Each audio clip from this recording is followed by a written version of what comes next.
Assalamualaikum warahmatullahi wabarakatuh. Perkenalkan, nama saya Muhammad Naufal Ibnu Gazi dari kelas Bisnis Mikro dan Kecil Intra 2, ingin mempresentasikan tugas presentasi Business Plan Mi Gacoan. Untuk anggota, yang pertama Muhammad Naufal Ibnu Gazi dengan NIM 150 11 80 214. Lalu ada Askal Raka Bintang dengan NIM 150 1204 308. Latar belakang, Mi Gacoan berdiri sebagai respons terhadap permintaan pasar akan makanan instan yang praktis, lezat dan bergizi.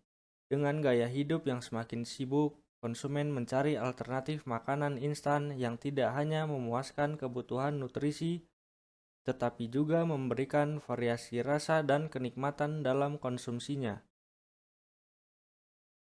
Target pasar Mi Gacoan.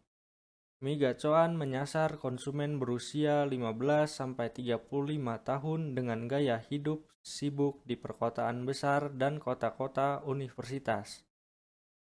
Fokus pada makanan instan yang praktis, lezat, dan bergizi dengan variasi rasa yang menarik. Mengutamakan kepuasan pelanggan melalui produk berkualitas tinggi dan pengalaman makanan yang memuaskan. Analisis SWOT. Strength, kekuatan. Yang pertama, produk inovatif. Mi Gacoan menawarkan berbagai varian rasa dan topping yang unik dan berkualitas tinggi, berbeda dari mie instan konvensional. Yang kedua, kualitas dan gizi. Fokus pada bahan-bahan berkualitas dan nilai gizi yang seimbang menjadikan produk kami pilihan yang sehat dan lezat.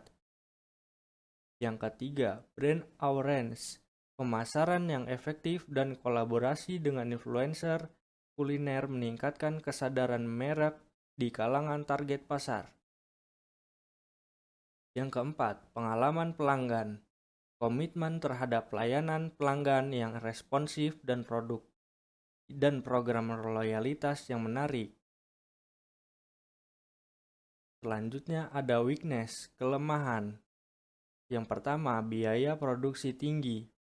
Penggunaan bahan-bahan berkualitas tinggi dan topping tambahan dapat meningkatkan biaya produksi. Yang kedua, keterbatasan distribusi. Saat ini distribusi produk mungkin terbatas pada area perkotaan besar dan belum menjangkau seluruh wilayah potensial. Yang ketiga, ketergantungan pada pemasaran digital. Sebagian besar strategi pemasaran bergantung pada media sosial dan influencer yang mungkin rentan terhadap perubahan tren digital. Lalu ada weakness, kelemahan, biaya produksi tinggi, penggunaan bahan-bahan berkualitas tinggi dan topping tambahan dapat meningkatkan biaya produksi. Keterbatasan distribusi. Saat ini distribusi produk mungkin terbatas pada area perkotaan besar dan belum menjangkau seluruh wilayah potensial. Ketergantungan pada pemasaran digital. Sebagian besar strategi pemasaran bergantung pada media sosial dan influencer yang mungkin rentan terhadap perubahan tren digital. Selanjutnya ada threats, ancaman. Yang pertama, persaingan yang ketat. Persaingan dengan merek-merek mie instan besar yang sudah mapan dan memiliki pangsa pasar yang kuat. Yang kedua, perubahan preferensi konsumen. Perubahan preferensi konsumen yang cepat dapat mempengaruhi permintaan terhadap produk tertentu. Yang ketiga, fluktuasi harga bahan baku. Kenaikan harga bahan baku dapat meningkatkan biaya produksi dan mempengaruhi harga jual produk. Yang keempat, regulasi pemerintah. Perubahan regulasi pemerintah terkait industri makanan dapat mempengaruhi operasional dan distribusi produk. Untuk selanjutnya, presentasi akan dilanjutkan oleh Askal. Selanjutnya adalah analisis keuangan. Analisis keuangan menunjukkan bahwa Mega Cuan memiliki potensi untuk mencapai laba bersih tahunan sebesar 60 juta rupiah dengan asumsi penjualan harian rata-rata 200 porsi. Titik impas tercapai pada penjualan sekitar 184 porsi per hari dengan manajemen biaya yang efektif dan strategi pemasaran yang tepat. Mega Cuan dapat mencapai kesuksesan finansial yang diharapkan.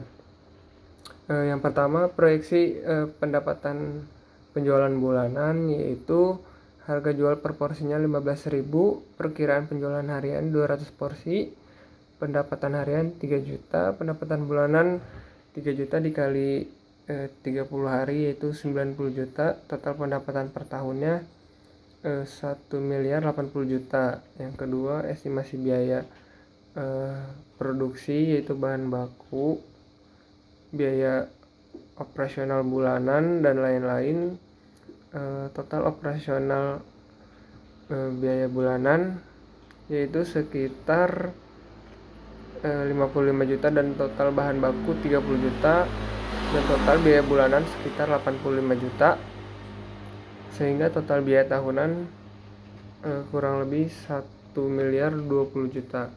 Selanjutnya, proyeksi laba rugi.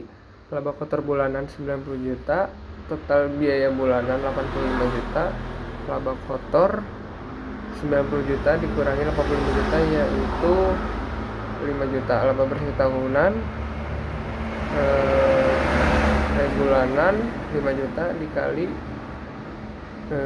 12 bulan untuk hitungan laba bersih tahunan yaitu sekitar 60 juta. Nah, selanjutnya yang keempat, analisis arus kas yang masuk, biaya pendapatan tahunan 1 miliar 80 juta, arus kas keluarnya 1 miliar 20 juta, total arus kas bersih 60 juta.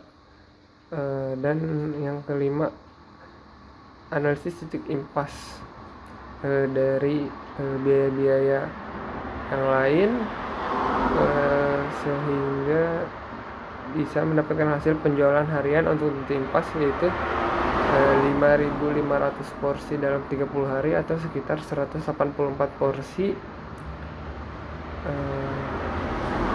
per harinya. Yang terakhir yaitu resiko keuangan. Resiko keuangan fluktuasi harga bahan baku. Kenaikan harga bahan baku utama seperti tepung terigu dan bumbu dapat meningkatkan biaya produksi dan mengurangi margin keuntungan. Yang kedua, keterbatasan modal. Keterbatasan dalam modal kerja dapat menghambat ekspansi bisnis, pengembangan produk baru, dan upaya pemasaran. Sekian, wassalamualaikum warahmatullahi wabarakatuh.